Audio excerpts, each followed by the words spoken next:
Hola chicos, ¿qué tal estáis? Bueno, vamos a continuar con la clase más o menos donde la hemos dejado. Os voy a recordar un poco lo que teníamos visto. Y bueno, si os acordáis, habíamos visto una vez más lo que era la materia, es decir, todo aquello que tiene masa y ocupa un lugar en el espacio, y habíamos clasificado la materia en dos grandes grupos, en sustancias puras y en mezclas. Las mezclas, sabéis que era la combinación de dos o más sustancias puras, y esas sustancias puras pues era aquello que tenía una composición química constante y fija, y lógicamente, como su nombre indica, si es puro es que no está mezclado con nada.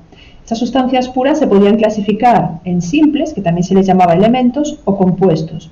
Los elementos eran aquellas sustancias puras que estaban constituidas por un único tipo de átomo, por un único tipo de elemento. Es decir, que si lo rompíamos, pues no íbamos a obtener nada distinto. Os ponía el ejemplo de que si teníamos un trozo de oro, un lingote de oro, pues por mucho que lo dividáis finamente, seguís obteniendo oro. Lo mismo ocurre si tenéis, por ejemplo, el oxígeno o el nitrógeno, componentes del aire. Si ese oxígeno se rompe, seguiríamos obteniendo átomos de oxígeno, es decir, seguiríamos teniendo el mismo elemento oxígeno. También poníamos como ejemplo de sustancia simple el O3, que es el ozono, y por el mismo motivo que le he explicado para el oxígeno, si lo rompéis seguís teniendo átomos de oxígeno, es una sustancia simple. Por lo tanto, todos los elementos de la tabla periódica, que sabéis que son 118, pero que nosotros solamente tenemos que sabernos 54 con sus símbolos correspondientes, todos esos son elementos o sustancias simples. Sin embargo, los compuestos son sustancias puras que se caracterizan por estar formadas por la unión de dos o más elementos, es decir, de dos o más elementos simples, átomos distintos. Por ejemplo, el agua, sabéis que para poder obtener los elementos que lo constituyen, el hidrógeno y el oxígeno, es necesario llevar a cabo un procedimiento de separación que es un método químico, es decir, por ejemplo, mediante un proceso de electrolisis, que como ya os expliqué, sería meter, pues por ejemplo, en una cuba agua con electrodos y corriente eléctrica y obtendríamos por un lado hidrógeno y por otro lado oxígeno. Por lo tanto, la diferencia básica entre las sustancias puras simples y las compuestas es que las simples están constituidas por un único átomo, y las compuestas por un único átomo igual me refiero, y las compuestas están formadas por la unión de dos o más átomos o elementos distintos. Luego veíamos las mezclas. Las mezclas podían ser homogéneas o heterogéneas. Las homogéneas eran aquellas que a simple vista o bien utilizando un microscopio no podíamos ver de qué estaban formadas, es decir, veíamos un aspecto uniforme a lo largo de toda la mezcla. Era lo que también llamábamos disoluciones, y las mezclas heterogéneas eran aquellas donde a simple vista ya observábamos las distintas fases, las distintas partes de la mezcla, o podíamos encontrarnos con un caso especial, como ocurría por ejemplo con la niebla o con la leche, que tenía una mezcla con aspecto homogéneo, pero a nivel microscópico ya podíamos ver los distintos constituyentes. Era lo que llamábamos un coloide. Un coloide no es más que una mezcla con aspecto homogéneo, pero realmente es una mezcla heterogénea. Ejemplos de coloides, aparte de la niebla y de la leche, tenemos la gelatina, los geles de baño, la mahonesa, etc. Vale, vamos a centrarnos un poco en las disoluciones. ¿Qué ocurre? Antes de hablar de las disoluciones propiamente dichas, nos quedaban unos ejercicios sin hacer del viernes pasado, que no os los mandé de deberes y que tendréis que hacer ahora. Esos ejercicios son los siguientes. De la página 71, el ejercicio 18, que hay en alguna clase que sí que está hecha, pero en otro no, se trata de que completéis la tabla, la tabla que aparece ahí en ese ejercicio, la copiáis en la libreta y la hacéis, más que tabla, pues como un esquema. Después, más ejercicios que tenéis que hacer, de la página 72, el ejercicio 20 y el ejercicio 22, y de la página 73, 73, el ejercicio 31. Y por último, de la página 74, el ejercicio 38.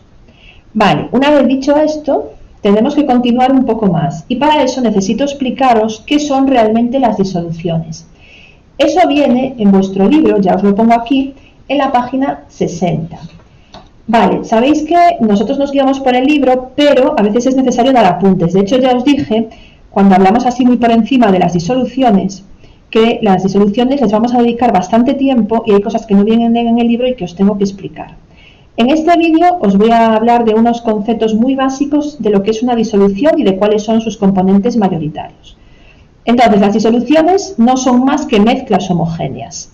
Es decir, que hablar de mezcla homogénea y hablar de disolución es lo mismo que hablar de Pepe y José. Son una única persona, es una única persona, pero con dos nombres distintos. Aquí pasa lo mismo. Las mezclas homogéneas y las disoluciones son lo mismo. ¿Qué ocurre? Podemos tener distintos tipos de disoluciones. Podemos tener disoluciones gaseosas, es decir, disoluciones donde lo que se mezcla está en estado gas, como por ejemplo ocurre en el aire, que es una mezcla homogénea de distintos componentes, que ya dijimos muchas veces, básicamente nitrógeno, oxígeno, son los componentes mayoritarios, y luego tenéis vapor de agua, dióxido de carbono, argón, etc. Luego tenemos las disoluciones líquidas, donde el componente mayoritario va a ser el líquido, va a estar en estado líquido, y en la mayoría donde la sustancia mayoritaria dentro de la mezcla va a ser el agua, que va a ser lo que llamemos las disoluciones acuosas. Y por último tendríamos el tipo de disoluciones sólidas, que es cuando lo que se mezcla son sustancias en estado sólido. ¿Qué ocurre? Que las sustancias en estado sólido, al mezclarlas, se forma una mezcla también, una disolución de aspecto homogéneo que recibe un nombre característico y es lo que se llaman aleaciones. Las aleaciones ya las conocéis y si no las conocéis también las vais a ver en algún momento en tecnología. Y esas aleaciones, pues existen distintos tipos de aleaciones. Como por ejemplo de aleación tenemos el acero. El acero es una mezcla de hierro y de carbono. Y tenemos otras aleaciones, como por ejemplo el latón, el bronce.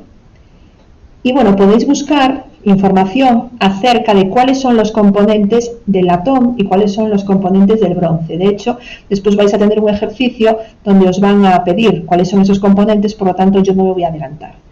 Vale, nos vamos a centrar entonces en las partes que tiene una disolución. En todas las disoluciones se van a poder distinguir dos partes, lo que se llama el soluto y lo que se llama el disolvente. Vale, ¿qué es el soluto? El soluto es aquel componente que se encuentra en menor cantidad dentro de una disolución. Por ejemplo, si yo tengo agua, un vaso de agua, y añadimos una pizca de sal, un poco de sal y revolvemos, lógicamente obtenemos una mezcla homogénea, porque al cabo de un rato no vemos nada diferente. Vale, el soluto es el que se encuentra en menor proporción, es decir, aquel del que tenemos menos cantidad. Por lo tanto, el soluto en ese caso va a ser la sal y el disolvente va a ser el agua. Si ponemos otro ejemplo de soluto y de disolvente en otra mezcla, pensad en el aire. El aire es una mezcla homogénea, donde tenemos aproximadamente entre un 78-79% de nitrógeno, un 21% de oxígeno y luego un porcentaje muy bajo de vapor de agua, dióxido de carbono, argón, etc. ¿Cuál es el componente que se encuentra en mayor cantidad? Pues lógicamente acabamos de decir que el nitrógeno. Consecuentemente, el disolvente va a ser el nitrógeno. Y todos los demás componentes, el oxígeno, vapor de agua, dióxido de carbono, etc., pasan a ser los solutos. Es decir, que en una disolución se distinguen básicamente estas dos partes, pero solutos puede haber en muchos, es decir, varios solutos. Pensad, por ejemplo, que tenemos el café que se hace por las mañanas y le echamos azúcar. Vale, el café para hacerlo tenemos el grano molido y se le añade agua, obtendremos café y luego añadimos a mayores azúcar. Por lo tanto, el disolvente del café que nos tomamos por la mañana con azúcar, el disolvente es el agua. Y el soluto va a ser tanto el café molido como el azúcar. Entonces veis que ahí ya tenemos dos solutos distintos y un disolvente.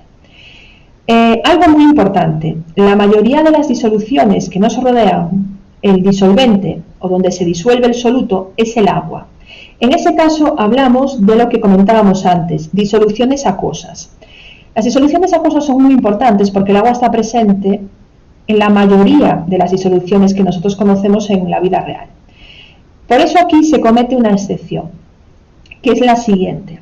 En el momento en que en una disolución haya agua presente, independientemente de que haya poca cantidad de agua, siempre el disolvente se va a considerar agua. Es decir, por ejemplo, si yo tengo alcohol, el alcohol de las heridas normalmente es alcohol 96 grados. Ya vamos a ver lo que eso significa próximamente cuando expliquemos las formas de expresar la concentración de una disolución.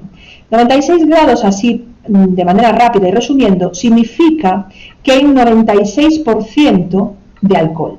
Si hay un 96% de alcohol, significa que de 100 gramos de disolución, 96 gramos serían alcohol y 4 gramos restantes sería agua. O dicho de otra manera, 96 mililitros serían alcohol, 4 mililitros serían agua y el resto, pues lógicamente los 100 enteros generarían la disolución, la mezcla. Por lo que veis aquí hay mucho más alcohol que agua, pero sin embargo, como el agua se considera el disolvente universal, el agua se va a considerar disolvente y el alcohol, a pesar de estar en mayor cantidad, se va a considerar soluto. Entonces, muy importante, disolución, siempre hablamos de soluto y siempre de disolvente. El soluto es el que se encuentra en menor cantidad y el disolvente es el que se encuentra en mayor cantidad. Y excepción cuando está presente el agua. En el momento en que está presente el agua, las disoluciones se habla de disoluciones acuosas y consecuentemente pasa a ser el disolvente el agua, independientemente de las cantidades de las que hablemos. Bueno, una vez explicado esto, vais a tener que hacer a mayores unos ejercicios para poder aplicarlo. Son los siguientes ejercicios del libro. De la página 60, el 3, 4 y 5. De la página 71, el 13. Y de la página 72, el 21. Vale, aquí termino mi primer vídeo. Veis que es un vídeo súper casero, pero básicamente pues para que no os perdáis demasiado y para que esto se parezca en la medida de lo posible a una clase presencial. Ya sé que no es lo mismo y aunque ya sé que vosotros no me echaréis de menos, pues yo a vosotros os aseguro que sí, porque me gusta dar clase y me gusta teneros ahí enfrente. Entonces, me vais a tener que entregar los ejercicios que os dije al principio del vídeo y los que os he dicho ahora a través del aula virtual. Para eso los tenéis que hacer en vuestra libreta y me los mandáis a través de una tarea que os voy a abrir para que me los podáis enviar. Nada, un saludo a todos y pronto nos vamos a ver. Chao, chicos.